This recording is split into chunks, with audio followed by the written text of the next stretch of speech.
Yashodanandana Jaya Raja Janaranjana Jaya Raja Janaranjana Yashodanandana Raja Janaranjana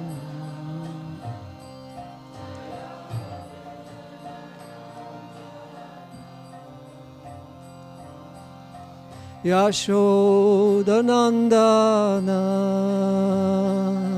Jaya Vraja Janaranjana Jaya Vraja Janaranjana Yashodanandana Vraja Janaranjana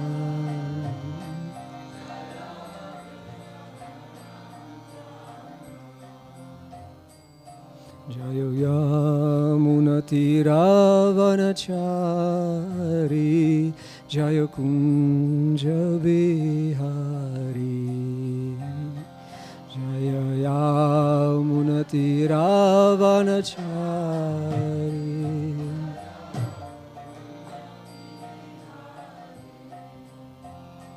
Jaya Yamunatiravanachari Jaya Kunja Bihari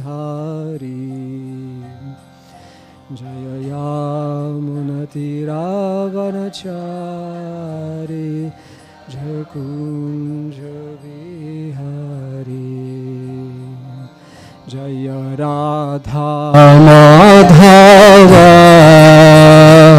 Jaya Kunja Bihari Jaya Radha Madhava Jaya Kunja Bihari Jaya Radha Madhava Jaya Kunja Bihari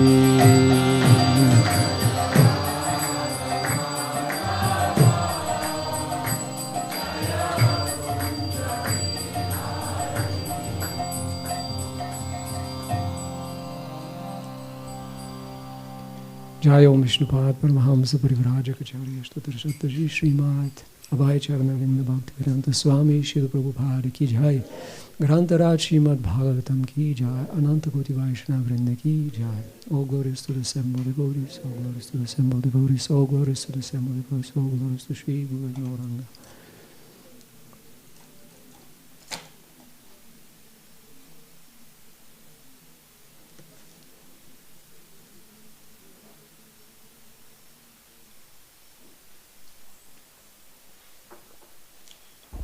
Om Namo Bhagavate Vasudevaya.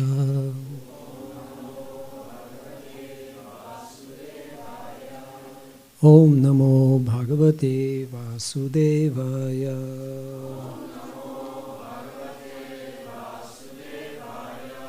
Om Namo Bhagavate Vasudevaya.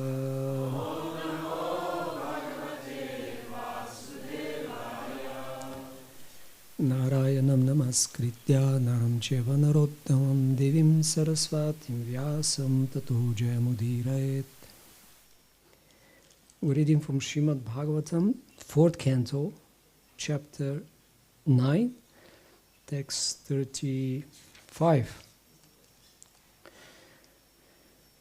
Swarajyam yachato Maudhyan Mano Me Bhikshito Bata Ishvarat Kshina Punyena Pali Karan Ivadhana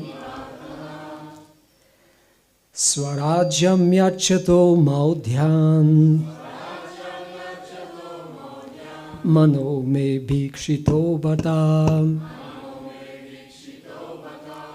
Ishvarat kshina punyena Palikaran ivadhana Swarajyam ichato madhyam Mano me bhikshito bhata Ishvarat kshina punyena Palikara nivadhana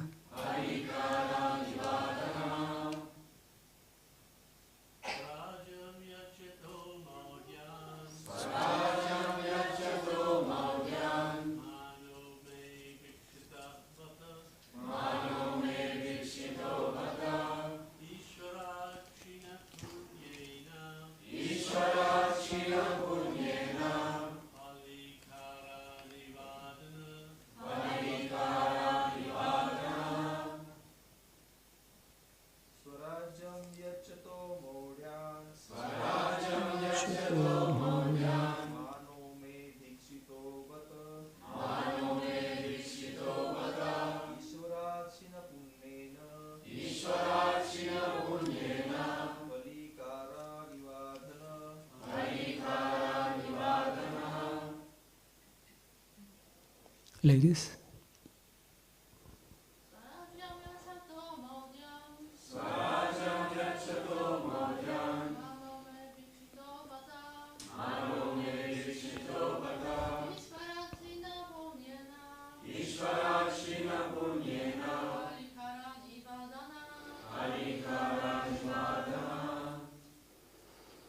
Swarajyam, his devotional service. Yachata, from the Lord who was willing to offer. Maudhyat, by foolishness. Mana, material prosperity. Me, by me. Bhikshita, was asked for. Bhata, alas. Ishvarat, from a great emperor. Kshina, reduced. Punyena, whose pious activities. Palikaran, broken particles of husked rice. Iva, like. Adhana, a poor man. Translation and purport by His Divine Grace A.C. Bhaktivedanta Swami Srila Prabhupada Ki Jai. Because of my state of complete foolishness, and foolishness and paucity of pious activities, although the Lord offered me His personal service, I wanted material name, fame, and prosperity. My case is just like that of a poor man who, when he satisfied a great emperor who wanted to give him anything he might ask, out of ignorance asked only a few broken grains of husked rice. In this verse, the word swarajyam, which means complete independence, is very significant. A conditioned soul does not know what complete independence is. Complete independence means situation in one's own constitutional position. The real independence of a living entity who is part and parcel of the Supreme Personality of Godhead is to remain always dependent on the Supreme Lord. Just like a child who plays in complete independence, guided by his parents, who watch over him. The independence of the conditioned soul does not mean to fight with the obstacles offered by Maya, but to surrender to Krishna. In the material world, everyone is trying to become completely independent simply by fighting against the obstacles offered by Maya. This is called the struggle for existence. Real independence is to be reinstated in the service of the Lord. Anyone who goes to the Vaikuntha planets of Goloka Vrindavan or Goloka Vrindavan planet is freely offering his service to the Lord. That is complete independence. Just contrary to this is material overlordship, which we wrongly take to be independence. Many great political leaders have tried to establish independence, but due to such so-called independence, the people's dependence has only increased. The living entity cannot be happy trying to be independent in the material world. One has to surrender, therefore, unto the lotus feet of the Lord and engage in his original eternal service. Dhruva Maharaj regrets that he wanted material opulence and greater prosperity than that of his great-grandfather, Lord Brahma. His begging from the Lord was like a poor man's asking a great emperor for a few grains of broken rice. The conclusion is that anyone who is engaged in the loving service of the Lord should never ask for material prosperity from the Lord. The awarding of material prosperity simply depends on the stringent rules and regulations of the external energy. Pure devotees ask the Lord only for the privilege of serving Him. This is our real independence. If we want anything else, it is a sign of our misfortune. And again the verse, Svarajam yachito maldhyam mano me vikshito bata ishvarat kshina punyena phali karan ivadhana. Because of my state of complete foolishness and paucity of pious activities, although the Lord offered me His personal service, I wanted material name, fame, and prosperity. My case is just like that of a poor man who, when he satisfied a great emperor who wanted to give him anything he might ask, out of ignorance, asked only a few broken grains of husked rice. Om Jnana Timirandasya Gyananjana Shalakaya Chakshurun Militam Yena Tasmai Shri Gurave Namaha Shri Chaitanya Manobhishtam Stapitam Yena Bhutale Swayam Rupa Kadahmayam Dadati Svapadantikam Vandeham Shri Guru Shri Uttapadakamalam Shri Gurun Vaishnavam Shri Rupam Sagrajatam Sahagana Raghunathanvitam Tam Sajivam Saadvaitam Savadutam Parijana Sahitam Krishna Chaitanya Devam Shri Radha Krishna Padam Sahagana Lalita Shri Vishakhanvitam Shcha He Krishna Karuna Sindhu Dina Bandhu Jagatpate Gopesha Gopika Kanta Radha Kanta Namostute Tapta Kanchana Gaurangi Radhe Vrindavaneshwari Vrishabhanu Sut Devi Pranamami Hari Priye Vancha Kalpataru Vyascha Kripa Sindhu Beva Chapati Tanam Pavani Bhavaishnavi Namo Namaha Jai Shri Krishna Chaitanya Prabhu Nityananda Shri Advaita Gadadhara Shivasadi Guru Bhakta Vrinda Hare Krishna, Krishna Krishna, Hare Hare, Hare Rama, Rama Rama, Hare Hare.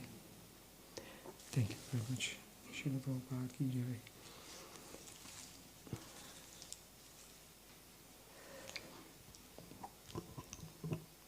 So this is the last words of Dhruva Maharaj here in this chapter, regretting his initial approach with a particular desire, a very strong and focused desire to get a position greater than his grandfather, which will give him, of course, power, prosperity, name, fame.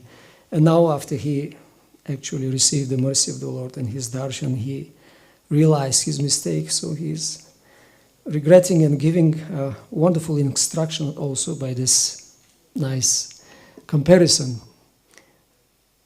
showing how foolish a person who wants such an insignificant thing like a material position from the Lord, who can give him himself. So he says this is maldhyam, a very great foolishness. It's just like asking someone who can give you whatever. An emperor can give a beggar You can ask anything. I can give you land, cities, villages, whatever, anything. But he is asking just for some small broken pieces of grains. So this is great foolishness. And we've seen this mentioned in other places. Anyone can remember where specifically that word mudha is used for somebody who wants material happiness from the Lord. Praise for that specifically. I can give you a hint who is talking about that. That's Lord Chaitanya. And he's speaking from the name of Krishna, who is approached by a devotee. Okay, this is from Madhya Lila, the instructions to Sanatana Goswami, 22nd chapter, where Lord Chaitanya, it's the process of devotional service. He describes how a very fortunate souls can attain the seat of bhakti by the mercy of Krishna and Guru. But if one starts devotional service with a particular aim for Vishaya Sukha, for material happiness, that's very foolish. So I'll just read the words of Lord Chaitanya because they are very nicely and precisely saying this point, illustrating. Krishna says, let's see, Bengali also, Krishna kohe ama bhaje. If somebody is worshipping me, mage vishaya sukha, begging for vishaya sukha, for material happiness, amrita chadi, and giving up the real nectar, visha mage, for what? For poison. You know, you were offered, here's a nectar. No, thank you, I want the poison pot. So that's a badamurka. Badamurka means a great fool. So if one engages in my transcendental loving service, but at the same time wants the opulence of material enjoyment, he's very, very foolish. Indeed, he's just like a person who gives up ambrosia to drink poison. And then, in the next verse, Krishna speaks of his thinking, what he thinks. Ami vigya, but I am very intelligent. Since I'm very intelligent, why should I give this full material prosperity? Instead, I shall induce him to take the nectar of the shelter of my lotus feet and make him forget illusory material enjoyment. So, the point here Lord Chaitanya is making is to emphasize how Krishna, his quality of compassion and mercy, that Krishna is so kind that if somebody approaches him with a sincere service but has the foolish desire, Krishna says, well, I'm intelligent, you're grateful, why shall I fulfill your desire? I will arrange it, I make such an arrangement that you'll give it up so that you can understand your real position. So like yesterday we had this wonderful story about Govardhan, the thief, who had also a very strong desire to steal the ornaments of Krishna. But Krishna was so kind, and he, in the sweet exchange, he gave him a chance to render service and to touch him and to associate. So Krishna is very kind, and he will take care of even our foolish desires. And we don't know how he will react. He might fulfill them in a way that it's not exactly what we expected. He might not fulfill them. But the point here is that such desires, like Dhruva Maharaj is speaking about himself, is something of you pray as your main prayer and main goal, main desire. It doesn't refer to transient desires which just come up in the mind, which is natural for a conditioned soul. Just like Arjuna asked Krishna in Bhagavad Gita, why a person who is intelligent and has knowledge and knows that something is not good still is doing it as if pushed by a force. So what Krishna answered? Why is such a thing happening? Anyone remembers? Yes, Prabhu? So, kama, esha, krodha, esha, this desire and this anger, which are, what's the source of them? The next line. Yeah, they're born from the contact of the mode of passion. So this is the main point. Once we are in the material world, the modes will influence. They will create these desires, especially since we've been so long here and we have a lot of samskaras, a big stock of samskaras, impressions that will come up, and then they will present as something which we experience and we thought, well, this is great, I want it again. So these desires will come up, but someone who receives this knowledge, who is very fortunate and realizes it, will understand, well, this is a foolish game. It's not me, it's not for my good. It's just like a machine. And it's programmed to work in a certain way. So the gunas, they pull us all the time. They influence us, and that's why Prabhupada is using this expression, desires born of mental speculation or imagination. They're, just the result. This is another verse from Bhagavad Gita. That's how Prabhupada translates that word, that it just arises in the mind out of nothing, but it's just imagination. We envision something, yes, this is what I want. And it will come no matter what we do until we come to the level that there is no material mind. And that's at the stage of Bhava. Rupa Goswami says, then the desires and thoughts, they will come, but they will be totally connected with Krishna. Then you're not pulled by the modes, by the external energy, you're pulled by the internal energy. And then you still have a lot of desires, and they will come up within the heart. That's how he defines in Bhakti Rasamrita Sindhu the stage of Bhava.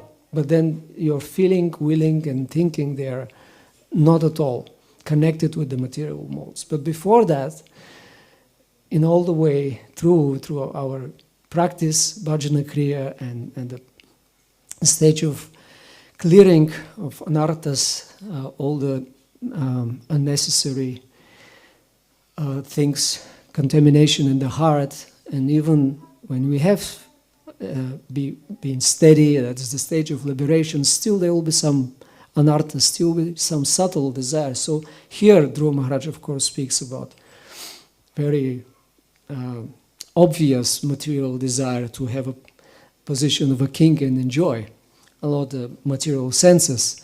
But even if one gives up these desires, the subtle desires may remain.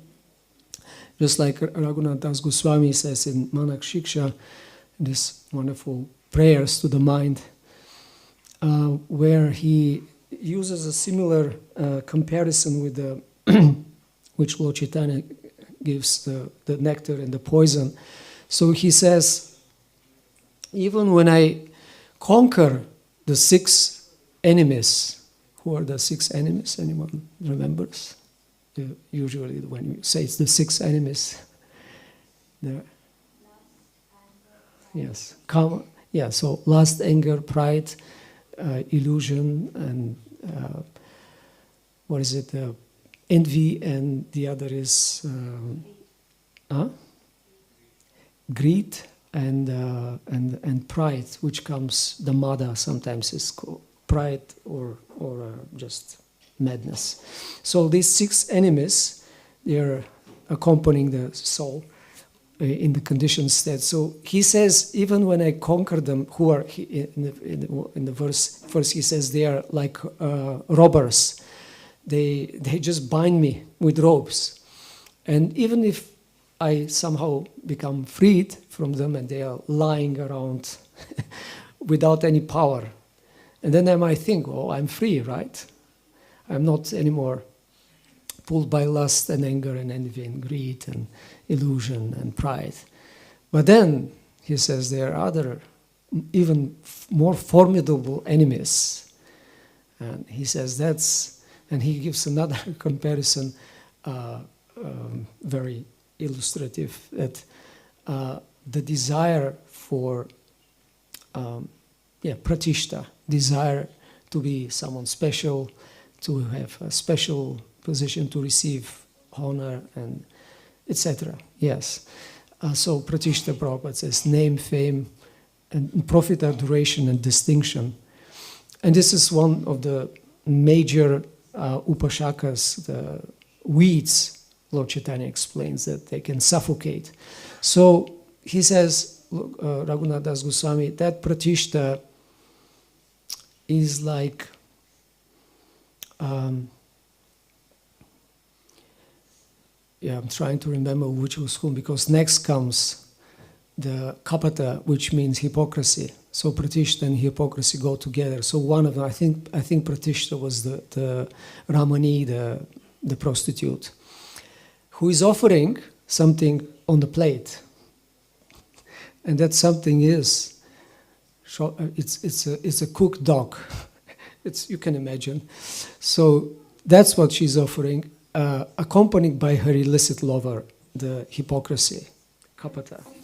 And he says another comparison in this, just 2 verses, but we can all imagine our precision. He says, instead of me going to the shower of nectar of Radha Krishna's wonderful qualities and pastimes and names, I go to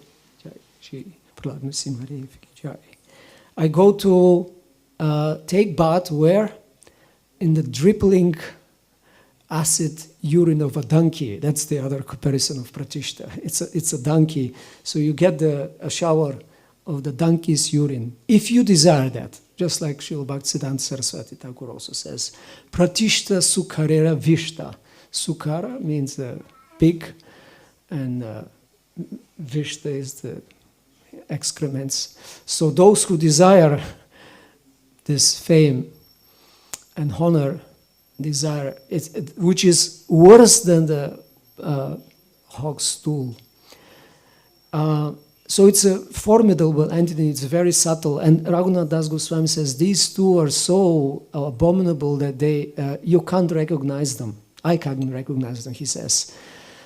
And therefore, they're so difficult to overcome. So the only solution, this is always, we come to a solution. If we know our disease, so this is always referring to a particular problem which Bhagavatam calls Hrit Roga, the disease of the heart.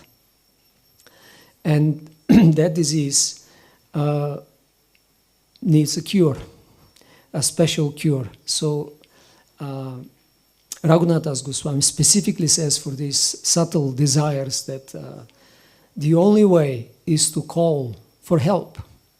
The great generals or the great leaders of Lord Chaitanya's associates, the great devotees, that they, by their kindness and mercy, will save me. So that's what he says. We should call and direct our mind to sincerely approach the devotees, because when we are bound ourselves, we cannot untie. And there are so many wonderful poems and prayers by the acharyas illustrating this point, like we are singing every morning.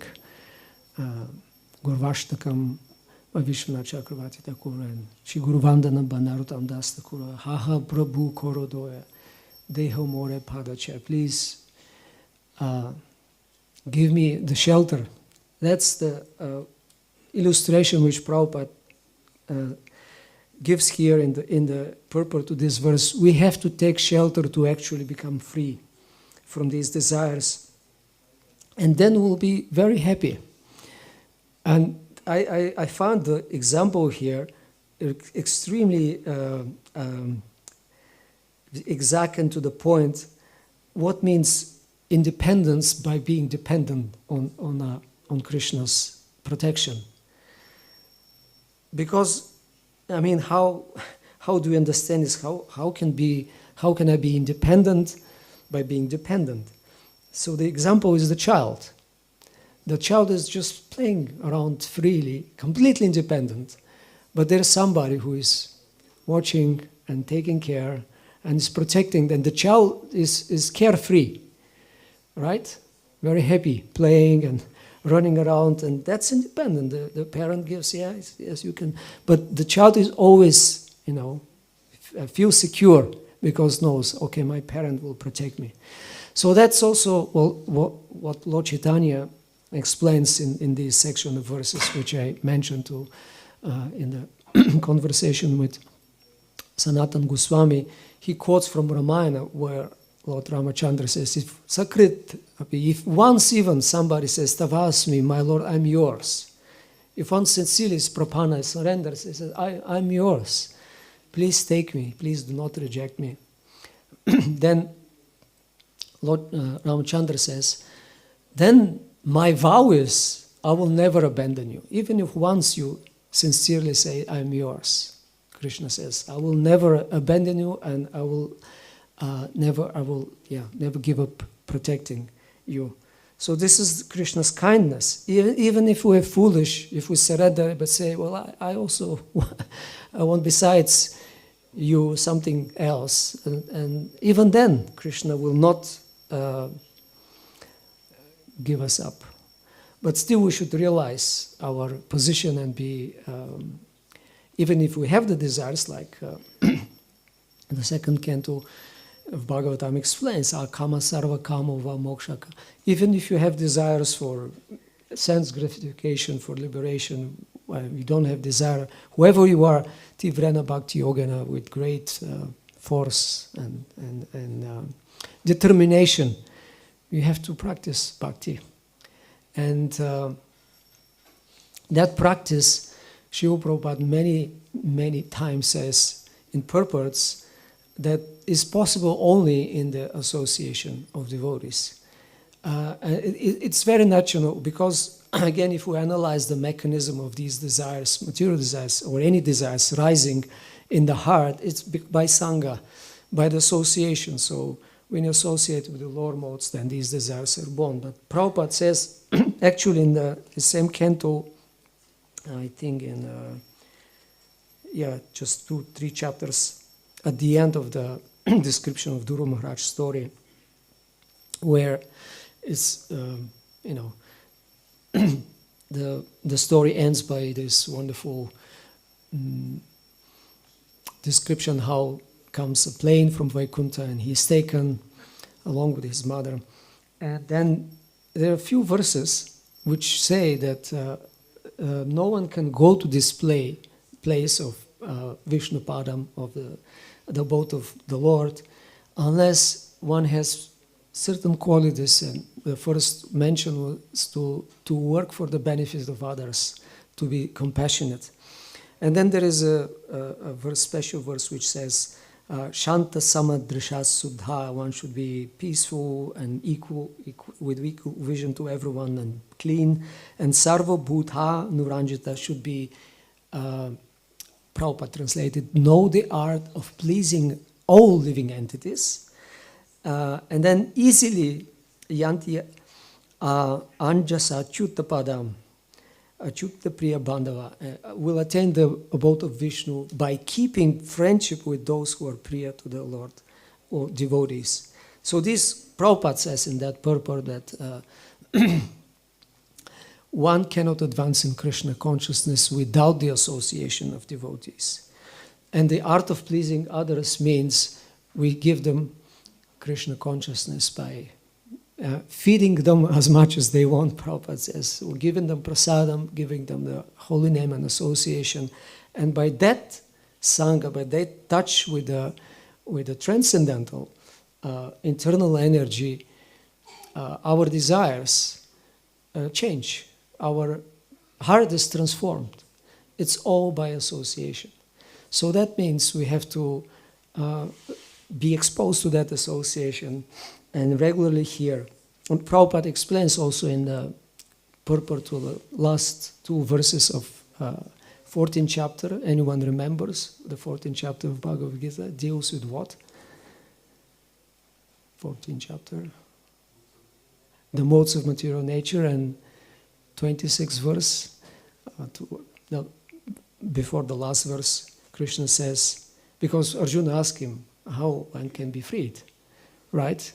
The modes are binding us in different ways, and Arjuna asks, how is it possible to get unentangled, get freed? So what's the solution Krishna gives? Yes? Okay, so mam cha yo avyabhicharena bhakti yogena sevate sagunan samatitetan. So Brahma, you can attain the level of the spiritual consciousness by uninterrupted or unfailing devotional service to me. So that's, and Prabhupada explains, well, I can also read that because it's very wonderful how Srila Prabhupada says that devotional service is very simple. Devotional service to the Lord is very simple. Well, actually before that I should mention, because that's the point about association. The process of devotional service, beginning with hearing and chanting, remembering, the prescribed 9 methods for realizing devotional service should be practiced in the association of devotees. Gradually, in such association, by the influence of the spiritual master, one's material desire to dominate is removed, and one becomes firmly situated in the Lord's transcendental loving service. This method is prescribed from the 22nd to the last verse of this chapter. Devotional service to the Lord is very simple.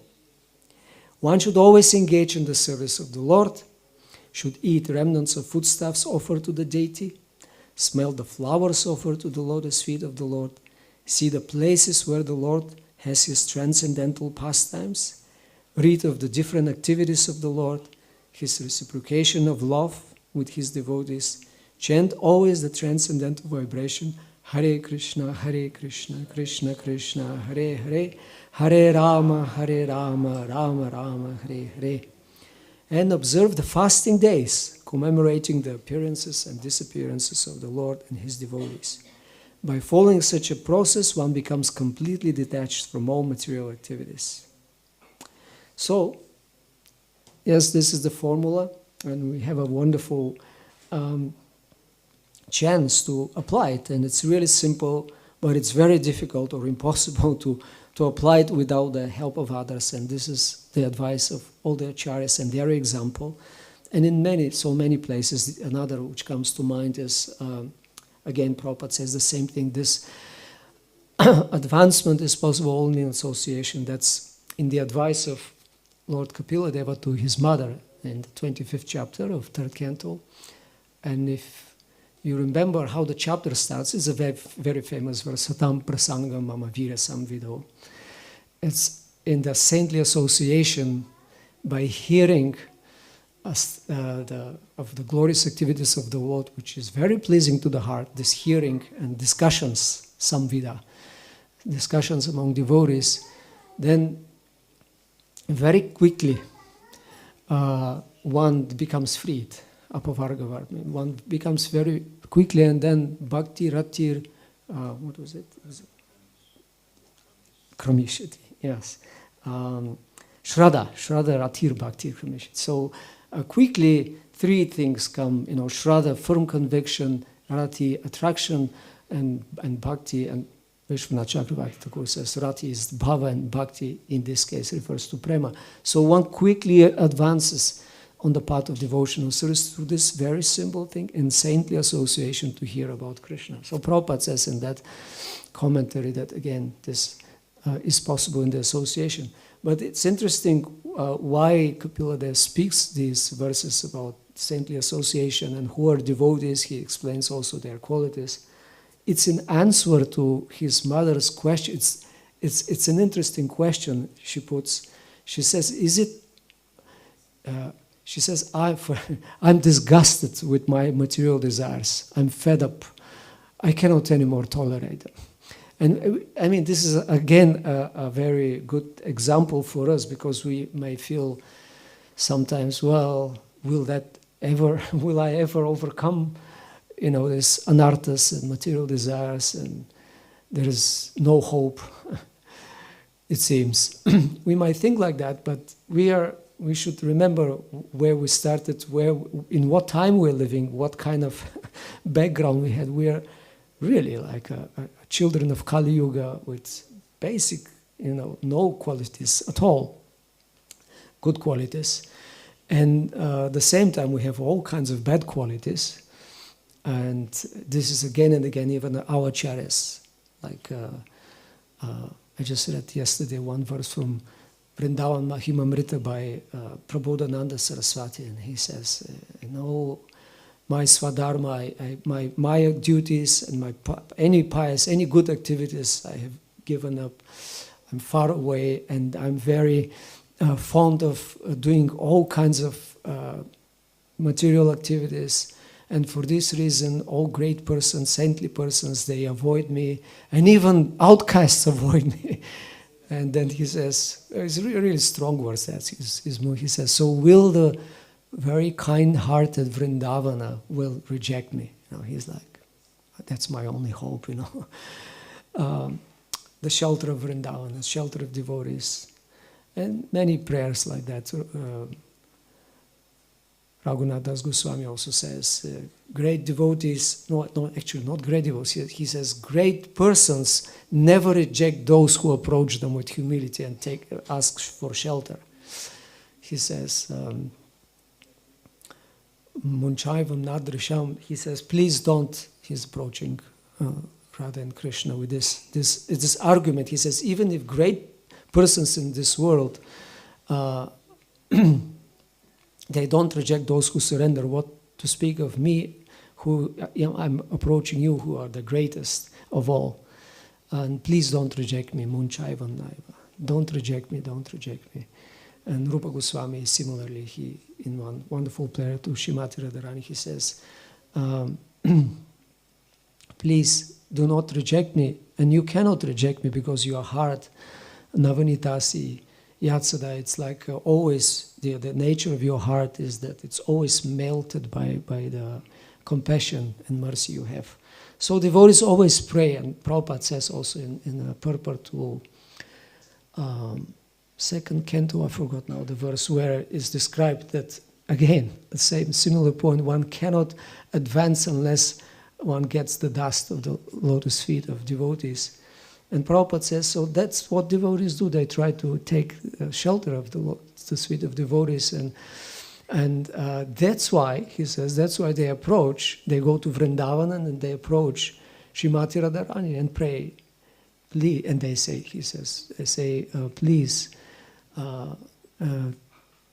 take me, don't reject me. And if Śrīmati Radharani accepts us, then Krishna will definitely also accept us. So this is the process. This is the humility of the devotees. They always admit their inability to and unqualification to advance, but they have hope, because if they approach the merciful devotees, they will be kind and help them and free them. That's also the prayer of Raghunath Das Goswami. If I call out, please save me from these rogues, and the kind devotees of the Lord will take mercy, and then they will help me. And again, to the point of surrender, if we take shelter like that without any pride, with realizing we have no strength on our own, and no power, like no anything. Gopinath mama nivedana shuno. Vishaya Durjana, I'm such a wicked person, praise Bhaktivinoda Thakura. Sada Kamarata, always full of material desires. But I take shelter of you. And such songs are so important also. This is part of association, again, with devotees, with great pure devotees, because they, in their bhajans, in their poems and poetry, they reveal their heart. Their heart is just, they open it, and then when we hear and repeat and sing or read them, like the Sharanagati. It's just such a wonderful collection of songs which start from exactly where we are, our position, and approaching the Lord in humility, Dainya, which is the first step in his explanation of the 6 processes of Sharanagati, of taking shelter of Krishna. And then we only feel safe, that's what he says. We'll feel happy, we'll feel free. That's the real independence, what Prabhupada says. And just one last story, like Bhaktivinoda Thakur says, I will offer you everything, my body, manasa, deho, geho, joki, shumar, whatever I have, my mind, my possessions, my house, my family, my, he says, even my fence, everything, my animals, domestic animals, everything is yours. I'm just a guardian. I'm taking care of them. Doesn't mean that devotee doesn't fulfill the duties, but as a servant, as a guardian of Krishna's property. And then he says, I'm joyful. Everything becomes mine, is not anymore bothering me. Everything becomes wonderful by your protection. And he lived like that. He showed it by example. Like Gaur Govinda Maharaj gave this story of Bhaktivinoda Thakur. One of his daughters was reached already a age, or passing the age of, at that time, accepted socially for society to be already engaged or married. So his wife was telling him, why don't you do something? You know, people are starting talking that they don't. The parents, I just heard in the morning, Prabhupada was saying the parents' duty is to take care of their children, are married properly. So his wife was telling to Bhaktivinoda Thakur, why don't you do something? You're doing nothing. You're not going and checking, you know. And Bhaktivinoda Thakur, what did he do? He went to the deity, to Gopinath, and prayed. Gopinath, this is your family, this is your daughter. You have to do something. If people start talking bad things about this family, it will go to you. You'll have bad name. So better solve the problem. That's how Gaur Govinda Maharaj told that story. So that was the solution of Bhaktivinoda Thakur. He was just, again, I mean, we cannot imitate the devotees. We cannot imitate also the surrender of Srivas Thakur when Lord Chaitanya asked, how do you maintain your big family? I don't see you working. Nowadays, everybody is working hard. He says, doing many things. And I don't see you are really busy working. And Srivas Thakur just clapped 3 times. Lord Chaitanya was, what is this? He says, my Lord, one day, if I completely depend on Krishna. If he provides, one day. If he doesn't provide, one day I fast. If he doesn't provide, the second day I fast. And the third day, if there's nothing, I just go and jump in the Ganges. Lord Chaitanya said, no. Lakshmi Devi personally will take care, will supply everything for such a surrender soul. So we can't imitate it, but the mood is there. The Bhaktivinoda Thakur's, that's what we have to solve problems. It doesn't mean we don't have to take care of the family, don't solve the problems, but the mood will be, we first approach the Lord and say, this is the problem. That's also what Prabhupada says when Krishna Balaram, Gaurnitai, Radhashyam were installed in Vrindavan. And Prabhupada was saying in morning walk, now we have Krishna Balaram, Gaurnitai, and now they will protect us. Whatever problems we have, no problem. We can just go and say to Gaurnitai or Krishna Balaram, say, my dear sirs, here's the problem. We just submit it, and then they will take care, because they're the most powerful. So this is the mood of the devotee, submitting. So what happened with the story of Bhaktivinoda Thakur? Next day, a marriage proposal party came with a good candidate, a good boy. Okay, so I'll finish here. Any comments? Yes, Maharaj. Mike?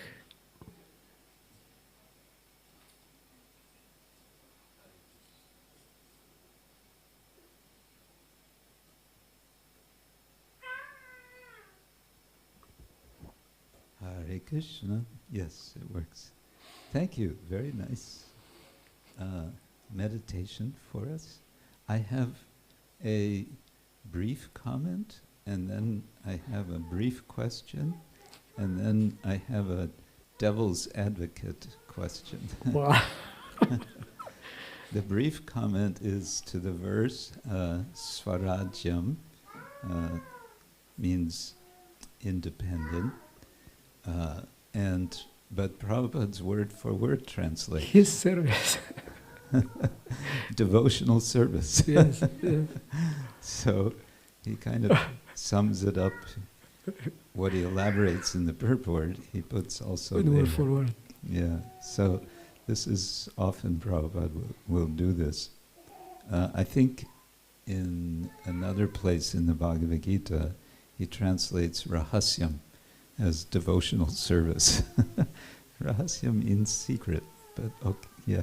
And he's actually simply following Vishwanath Chakravarti Thakur there. The question is, the short question is about the reference you made to Srila Rupa Goswami saying that all the desires of the devotee are free from the modes of nature. Can you give a bit more location of that, where he's saying that?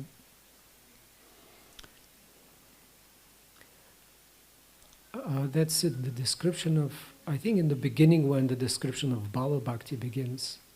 Okay. And when he describes what Bhava is and what are the symptoms, and somewhere there is this verse that I can't remember now the Sanskrit, but that's basically what he means, that the thoughts and feelings are inspired or moved by internal energy. Okay. Well, I will find it out. Yeah. And So the context is bhava. Yeah, Bhava yeah. bhakti. And now comes the devil's advocate. You spoke very nicely about the necessity of association to progress successfully in spiritual life.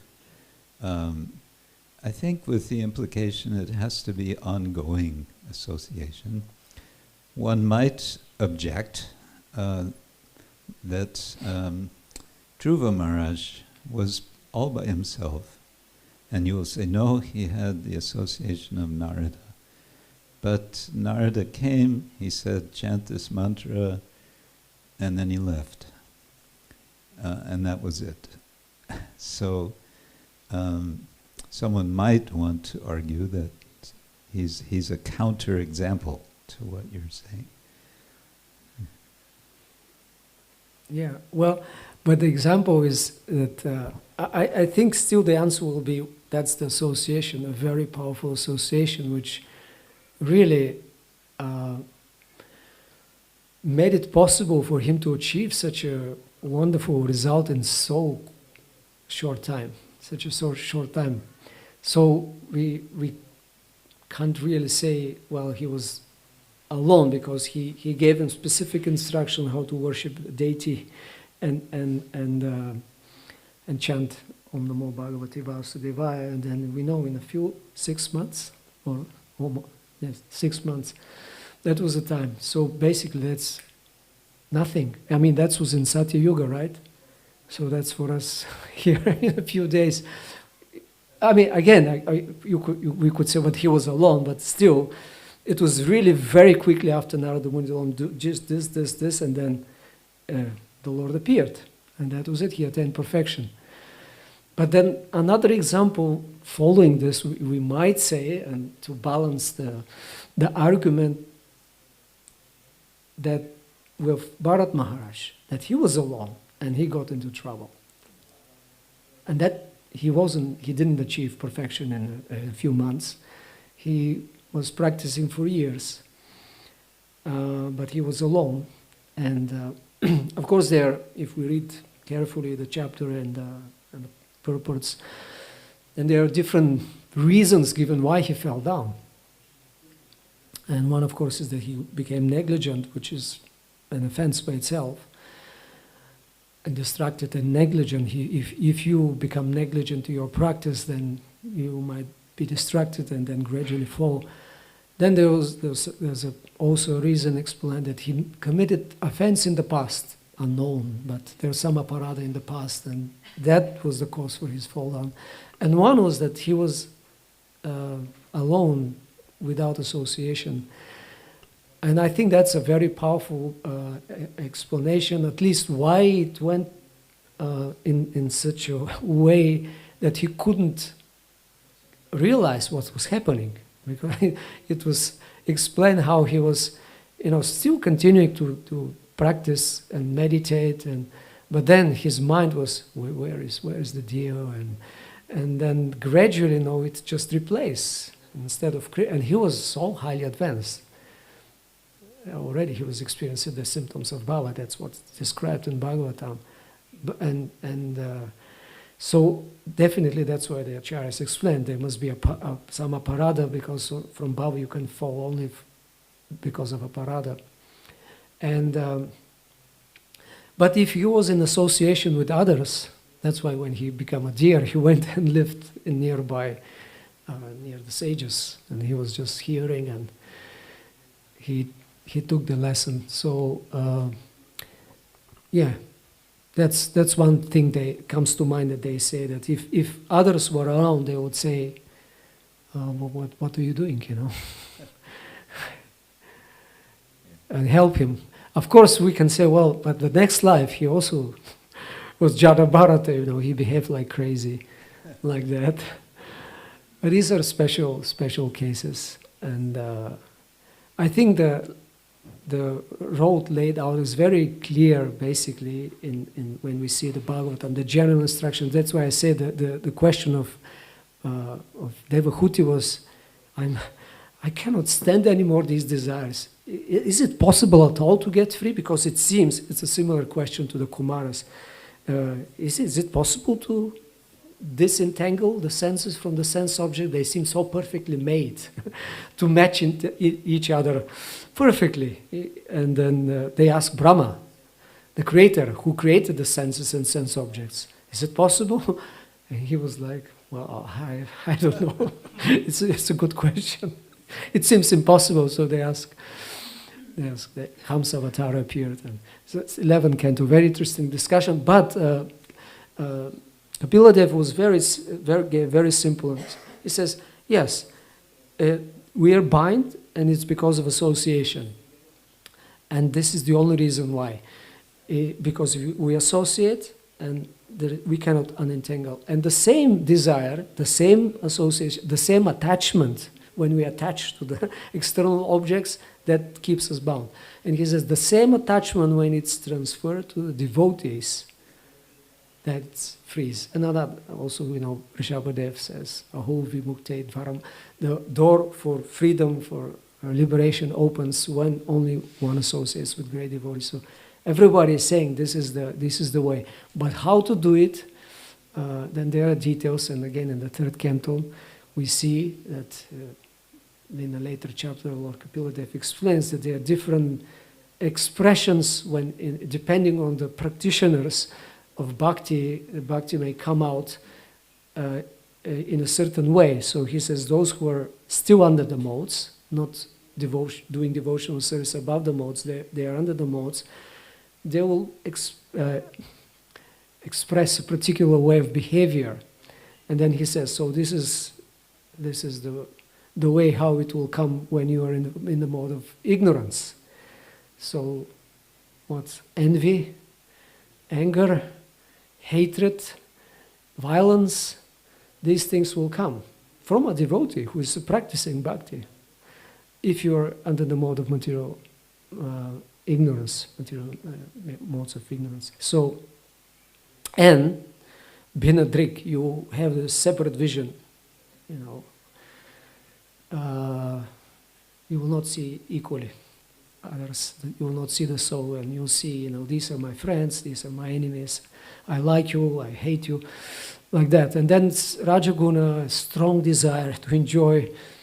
A few other things are there, and still Bhinadrik will be there, the separate vision. And even in Sattva Guna, you have a desire to get free and things like that. It's more subtle, but still your egoistic desire, and still you have separate vision.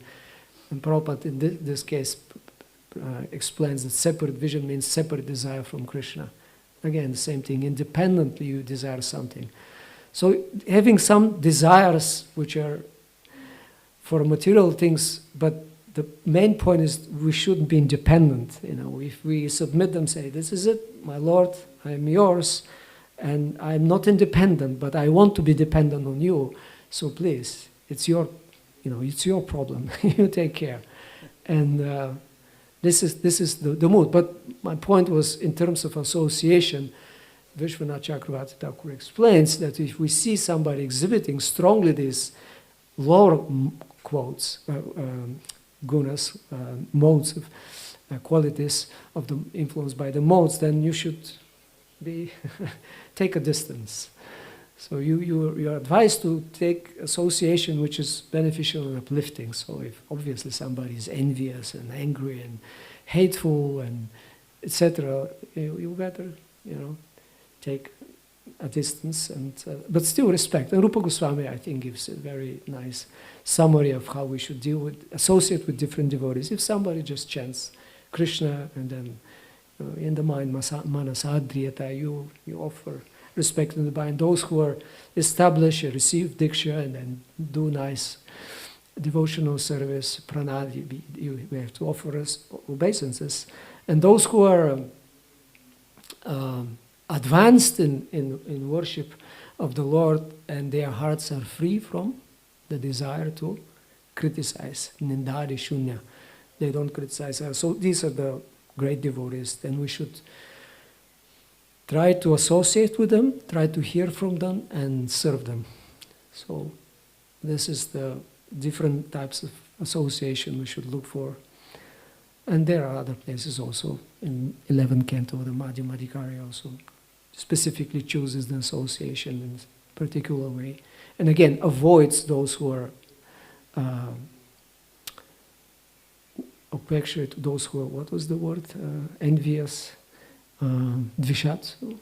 No, I forgot the verse now. But those who are envious, and again, this refers normally those who are envious to devotees of the Lord, but Srila Bhaktisiddhanta Saraswati says, also to devotees who are very proud and think they are very advanced.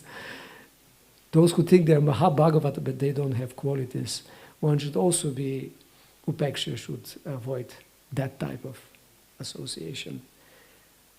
But we are never advised to actually be alone in that sense. Well, like you say, although there might be some exceptions for a certain time like that, but usually all the examples and the advice is to look for association, pray for it, and when we have it, we have to be very careful to maintain it and enrich it. I don't know if this. Thank you. Any yes. Maybe as a small follow-up. Dhruva Maharaj obviously associated with the instructions of Narada Muni. He took that very seriously, and we very often have the discussion Vani Vapu. So, associating with the instruction, does that count as powerful association as directly having the association of others? Was that the secret of success of Dhruva? I guess we might say that also, definitely. He was associating with Narada Muni by following his advice, basically. He followed very strictly. So that's a type of association, certainly. And this is there. And Prabhupada many times says this is the most important service, serving the instructions and associating. And he exemplified so wonderfully.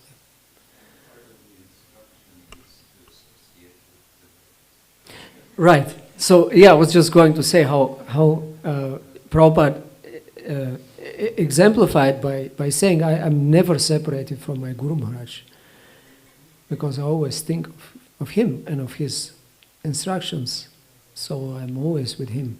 So when they passed once along the Samadhi in Mayapur, Srila Bhaktisiddhanta Saraswati Samadhi, someone commented from his godbrothers later, and the disciples heard how he's not coming to pay respect to Bhaktisiddhanta Saraswati. What is this? And Prabhupada says, I'm always with him. I'm never separated, not even a moment. But that doesn't mean that we can say, well, okay, that's enough. I'm connected with my guru, because as Maharaj says, the part of the instructions, and the very important instructions, to be with devotees.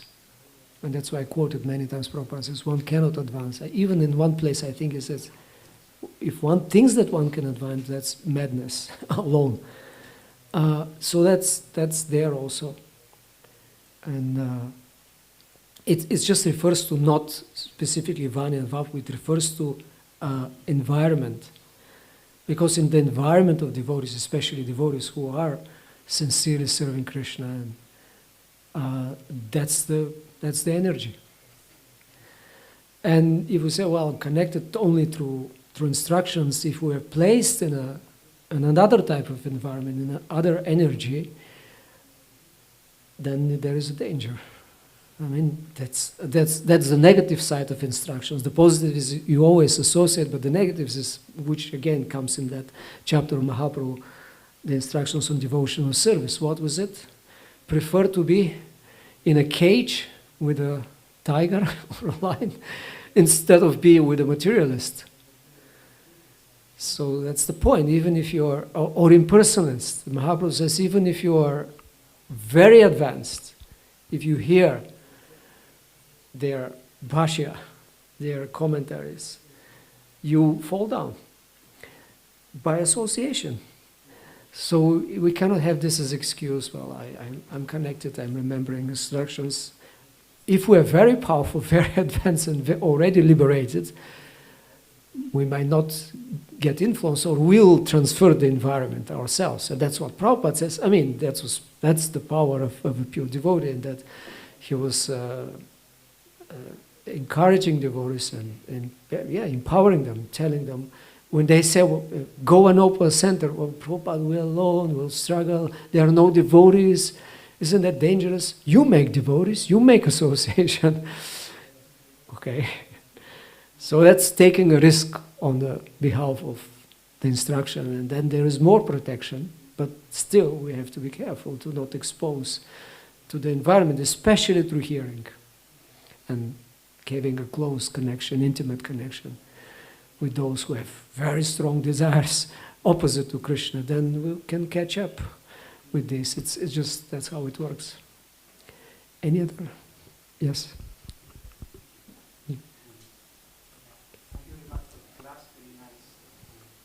Topics. It came to my mind when you were talking about the bodies influenced by the enemies, like want to be great or want to be famous. And unfortunately I have experienced some of that in my life, including in my own self. But also it came to me a concept that many times I also experienced the bodies that, because they didn't want to be perceived as influenced by this, they were renouncing to perform devotional service at their highest qualification. I have seen the bodies that, for example, sings very nice, but due to shame, or even because they don't want to perceive like they want to show up, they were not singing for the devotees or for the deities. Or the bodies that were book distributing, and they were capable to distribute more books, but they were not distributing that many books for the same reason. They didn't want to be the best one, or okay. So, yeah. And even many devotees that can be good managers, but they don't manage, or they don't get the position of managers for the same reason, or devotees who can make business and they renounce to that side of their potential. So could you please? Very good point, Prabhu. I think it's really connected with what we discuss, and exactly one may fall into that trap well, I shouldn't take any position, shouldn't take any service, or not use my qualities, because people will respect me, devotees, and then that's dangerous, whatever, and I don't want that. But who is the center? For whom you are doing it? It's kind of the opposite of desiring fame, but again, it's about you. Well, I don't want to be in that position, but it's not about us. It's about Krishna. So I mean, we should recognize, especially again with association with others who can give us advice. Seniors, we should always be in the shelter of seniors, so they can tell us, you can do that, and you're qualified for that. And we may say, no. I mean, that's natural that devotee feels humble and doesn't think there's a quality, but if that is there, we should understand it's not ours. That's what Prabhupada, he did such a, we can't express it, describe it, such a miraculous thing. And he said, I did nothing. I just tried, what was his words a few times? He said, I took a little seriously what my Guru Maharaj taught me, just a little seriously. So I just tried, he says, I'm not a scholar, I'm not a great devotee, I was just an ordinary grihasta all my life. But I just try my best, took it little seriously.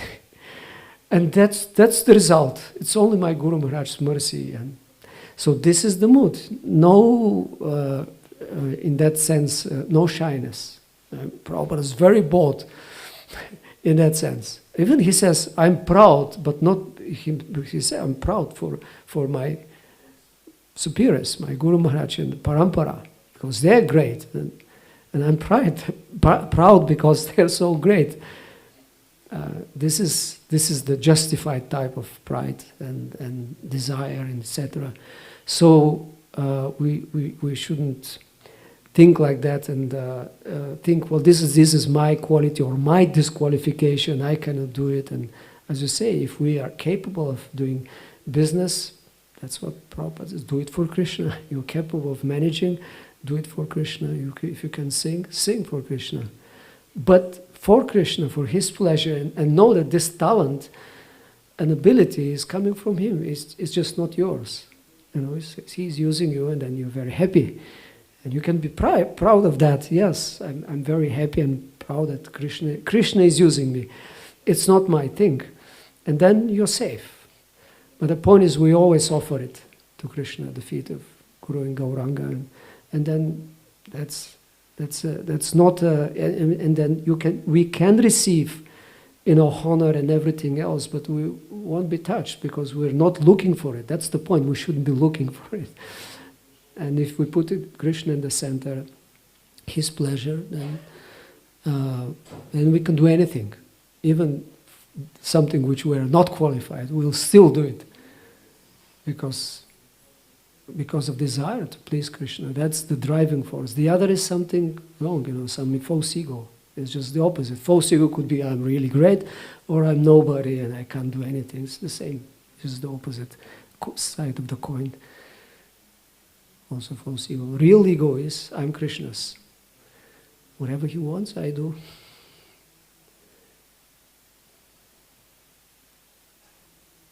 Oh, it's time. Thank you very much. Srila Prabhupada ki jai. Hare Krishna.